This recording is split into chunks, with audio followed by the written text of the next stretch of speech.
Thanks for tuning in to the Reset Podcast. Our hope is that this podcast would help you reset and refocus as you hear truth and wisdom from women in our community.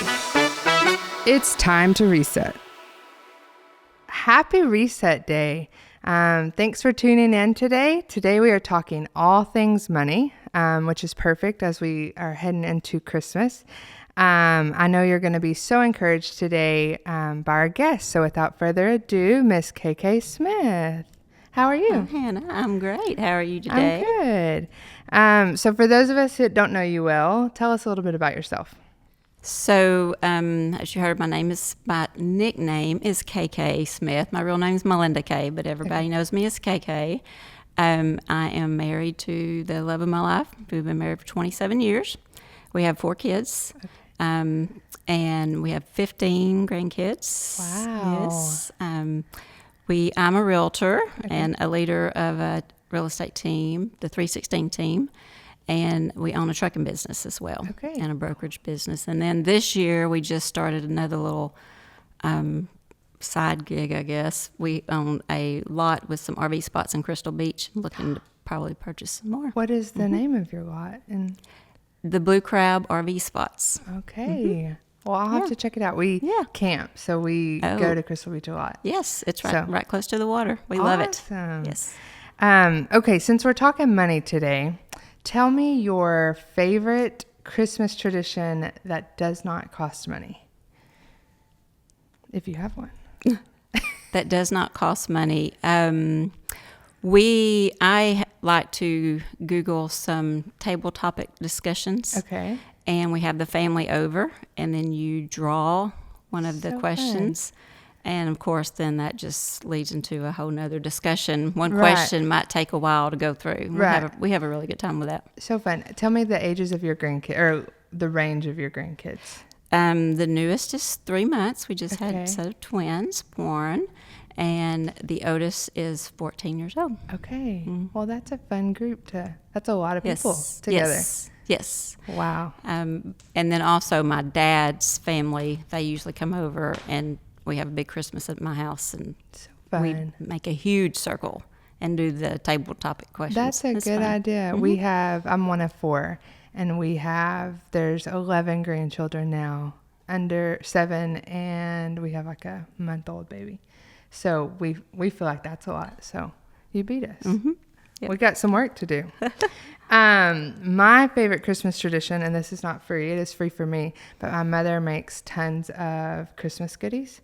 So my dad, growing up, literally had a budget line. This is your money to bake all the sweets. And she has all the Christmas tins out. And now as adults, we go over there, we load up what we want, we take it to friends. So what is your favorite Christmas treat? Christmas treat? Or Christmas candy, or... Oh, wow, you've stumped me. Like my mom makes toffee and peppermint bark, trash. Yes. Me too. Yes. So that came to my mind, but I could not think of the name of it. It's trash. Yes. It's the best salty. That is good. Yes. Yes, I agree. Okay, so let's go ahead and get started. As believers, we know the real reason of Christmas, but as humans, we have really made this into a money holiday. So we're spending money at parties and gifts and all the things. So tell me a range of emotions that you felt over the years in different seasons with revolving around money. When Christmas rolls around, talk through some of those emotions that you felt over the years. Previously, before I did the Dave Ramsey Get Out of Debt program, I can remember being so excited, especially when all the kids were young. Christmas is coming. And then almost panic would set in very quickly because, oh, wow, how are we going to afford Christmas? So it would range from excited and then to almost dread. How am I going to fit the time in? And then also, how are we going to afford this? Right. So having 4 kids, it was, and something that should have planned for. Christmas comes every year. but it just tends to sneak up on us. And Yeah. so, yeah. But now, I'm prepared for it. It's coming. I know how much we plan to spend on each person. And we tell our money what our money's going to do instead of our, Right. So tell me your past with money history, money habits. Why are you so passionate about this? Kind of talk through that with us. Okay. So I was raised in a family of entrepreneurs. So money was always talked about even as we were young. And I was paying attention, how that worked. My grandparents owned a business. My parents were always owning their own business. So that always stuck in my mind, listening to the money aspect of it. We were always trained. I have an older sister and a younger sister. Work hard, earn your money because you respect it more. And then, of course, always tithe off of that. And that worked fine as a teenager and even through college days. But whenever I really got out on my own, paying all my bills, and then we started a little business, a trucking business, and our business took a nosedive. And a lot of businesses do, and that could be okay. You could get out of it, except for the fact of we had accumulated so much debt that I just didn't see a way out of it. So we were working all the time, very hard, mainly to pay interest on a whole lot of stuff. And so I was introduced to the Dave Ramsey by a friend, and went through his baby step total money makeover, and we worked on getting out of debt, and so we just feel so free now. Wow. And ever since I have learned his steps and how freeing that has felt, because my friend reached out to me and told me about the program, I'm always telling people that I can about it. How hard was that in the moment, making sacrifices to try and dig out of that? It actually was fun. Because the baby step program, the first step is you save $1,000 for emergencies, and then you put down, all your debt, and you start from the least to the greatest, and he teaches you how you do whatever it takes to get that first thing paid off. And it's so rewarding, and then you put all that payment to the next payment. Right. So we just wrote it on a piece of paper, stuck it on our wall in our office, and it was just fun watching all that debt. And we did it together and stayed in prayer, and it was actually fun. It wasn't that hard because of how it's broken up and how he teaches you to get out of Small debt. steps. Yeah. Yes. So what would you say for someone who maybe they don't have those habits in place?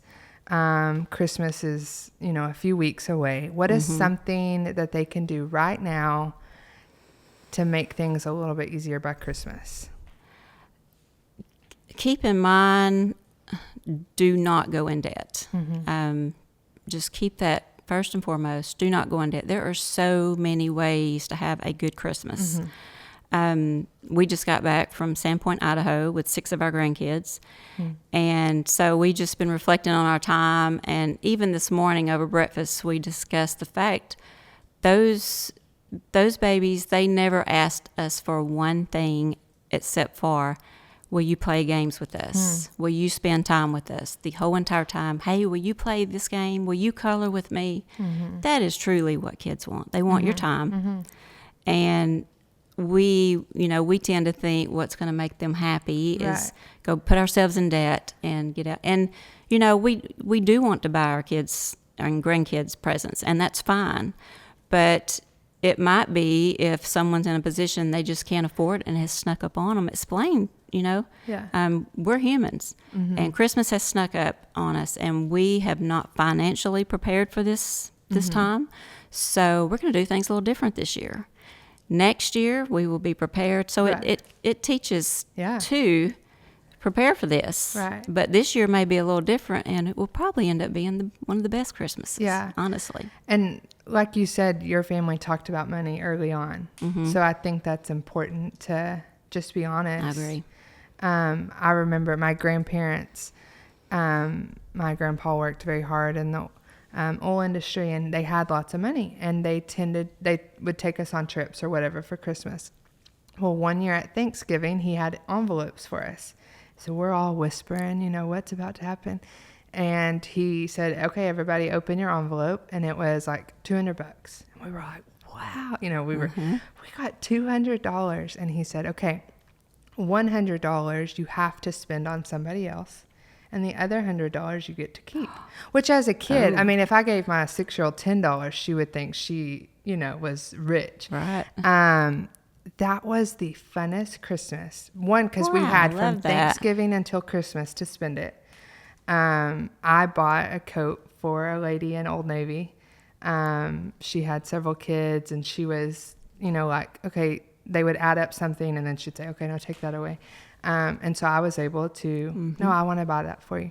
And then at Christmas, we all sat around the living room, and we got to share the story of how we used his money. Oh, wow. And I mean, it still gives me chills. It was such a fun Christmas for us. And yes, that was $200 he gave each of us grandkids. That's a lot of money. But he was teaching us a lesson. Right. I'm going to give you half. I could take you on a cruise. I could take you here. But that was the most meaningful Christmas we had. And so I think that's good, just to be honest and not put yourself under, just to try to make them happy. Because I can't remember maybe one gift I ever got. I mean, you just forget. Yes. I had a family member that really couldn't afford gifts, and I have had a picture on my wall that she made. Didn't cost much at all. And I've had it all over my house in different rooms, just because it means so much to me. And she just took the time just to make that picture, and it has an S on it with the ribbon. It's very simple, but it means so much to me. And so there's so many ways, Pinterest and Etsy, and there's so many ways that you can be creative. For sure. One of my favorite quotes is that when we have money problems, it's not actually a money problem, but it's a heart problem. Yes. What do you think about that?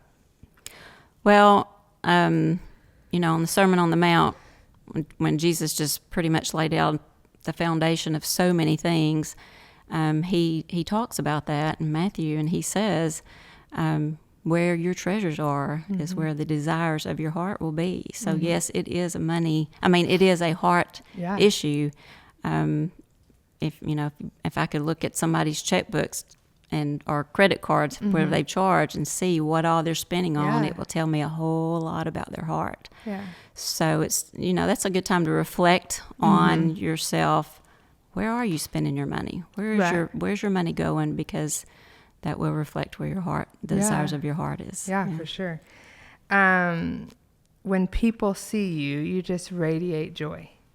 And you just have something about you, like almost a glow. So do you feel like that has anything to do with your money habits that have given you freedom and joy back? Because it is, when you're stressed about money and, it's all over you. Yes. And so does having money habits give us a joy that just people can't? Much freedom.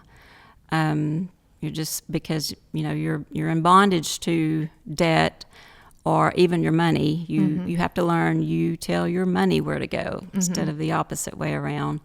And the Dave Ramsey principle, he says, at first, when you're working on getting out of debt, you live like no one else, so that later you can live like no one else.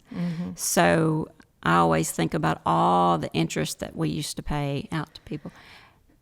All the interest is mine to give to other people. And so we're able to give more, and it's just so rewarding to be able to do that. Yeah, and we're not bondage to all the debt.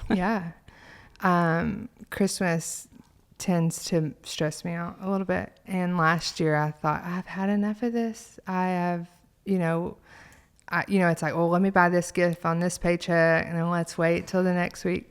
And so last year I told my husband in January, this is how much we spend. set up a transaction on my bank account to move money each week. And it has been so much more enjoyable this year.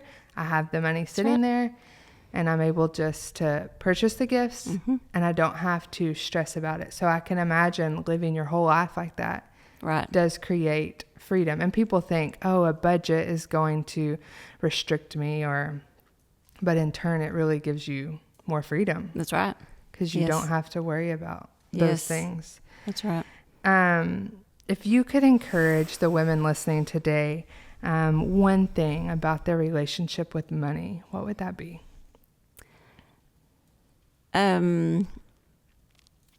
Just make sure and honor God with your money. He give us the ability to make the money, or our husbands to make the money. And whenever you have this money in your hand, honor God with it. First and foremost, be thankful. And then secondly, always tithe. Always, I'd rather have 90% that's blessed than 100% that's cursed. And that shows a lot about your heart too. Yeah. He just wants to see, are you going to give me that 10% back? And then the rest, ask God, how do you want me to spend this money? So mainly just honor God with what He has given us. Right. Because I think we just throw it away too much and don't appreciate it. Right. Yes. Yeah. What are some practical ways this Christmas that we can not overspend, not feel guilty or regret? What's something when we're purchasing gifts or, going to parties and things, spending money? How do we not get in a bind and regret that spending? Well, there's so many ways. I have this year been on Etsy a lot, and even though I'm not crafty, but there's so many people that have their own little small businesses on Etsy, and it's not expensive at all. For instance, you can buy some cute coasters with that family's name on it for $10-$20 easy. Right. There's so many out there. That's just one of so many examples. I could stay on there all day. It doesn't have to be an expensive gift. And that also, I've taken the time to go on there and shop Etsy. I'm helping another small business, and it's personal. Yeah. So they see the coasters sitting around with their name, and they think of you, and hopefully they'll think of hopefully it'll be a nice thought. Yeah. So there's that one way to make it. Yeah. I take pictures and video weddings and things, and this year I've had more families ask for pictures of the grandkids and the adult kids. Like, we just want a photo session with just us, and they're giving a picture to their grandparents or mothers and dads, whatever. And I've had so many do that, and I think we're all like, life is getting really expensive, and the world is kind of crazy. So everyone is kind of going back to those classic, just personalized gift. I mean, my mother, that's all she wants every year. I just want pictures of my babies and all the grandbabies on the wall. And that's an easy, it doesn't cost you an arm and a leg, without getting in a bind at Christmas. That's right. Yes. So, money and budgeting, it's a lot, and it can feel very daunting. How did you, I know you used Dave Ramsey. How did you start and focus and just start taking little steps because it's a big deal, and a lot of stress and figuring out how to pay bills and all that. So how do we start small? Well, if you have, a husband that's on board with you, hopefully he will be, then that made it fun. And so to start small would be first going through the baby steps of saving up the $1,000 and then doing the debt snowball. So it's really not overwhelming when you take and stick to the plan. Pray over it, of course, that God just lets you just stay strong in getting out of that, and stay into a budget as far as writing your budget down. on a piece of paper, keeping it in front of you, discuss it regularly. And sometimes we go over and don't get angry and frustrated with each other, because you will go over budget sometimes, Right. but work on it and get it back in line. Right. So you're always, telling your money where it needs to go. And communicating with your spouse. Yes, for sure. Yes. Yeah. So, yeah. You got to be on the same team. But put it on paper and keep your eyes on it Yeah. at all times. Yeah. So. And December's crazy, but if we can just get through this month, January is a great time to start fresh. That's right. And to say, okay, I'm going to get a grip on this, so next year I don't have to feel this way. Right. So now the banks make it so easy. Go set up a savings account too for Christmas. So when I deposit my check into our checking account, I immediately go on there and we do our tithes first, and then 10% saved, just so we can build up our savings. And then any other areas, for instance, like Christmas that's coming up, go ahead and slide whatever certain amount that you know you're going to need by the end of year.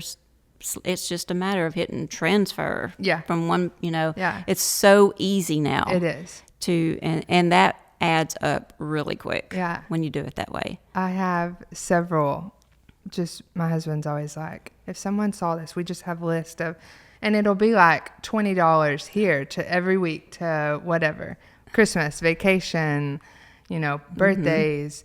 And it really has helped me this year I just know in that account. Right. It's in my savings, and I can look at the memo and say, okay, this is all my Christmas money. Right. And it really does. It's so simple. And eventually I forget that money's there. It transfers out every Friday. And it really does make things easy. Yes. So I want to thank you so much for being here and sharing your wisdom. As we wrap up, I do want to ask you one more question. What is a way that you like to reset? And that could be daily, weekly, or every year, something you and your husband do to just kind of reset your body, your mind, your soul. All right. I do daily. We go to the gym early. So I love to get on the treadmill and walk or jog and listen to podcasts or sermons. And that's my time. People in the gym may think I'm rude, but I'm pretty focused in my podcasts and just kind of having my little quiet time together. So I actually look forward to that every day. This past year, we kept our RV at the RV spot. So I would get me just some good books and check out for a couple of days sometimes. And, David would know she's just having her quiet time, and I would just have the best time, just reset and get back into work. Yeah, I love that. Yeah. And with January coming, more people will be in the gym. So yes, everybody goes to the gym in January, right? Right. That's everybody's New Year's resolution. That's right. Well, we hope that you loved today's episode and found some encouragement from Kaye Kay. If you have questions about the Dave Ramsey program, I know she would love to. Yes. She's very passionate about that, would love to share that with you. Don't forget to like and share this podcast, and we hope you have a very Merry Christmas, and we will be back in January.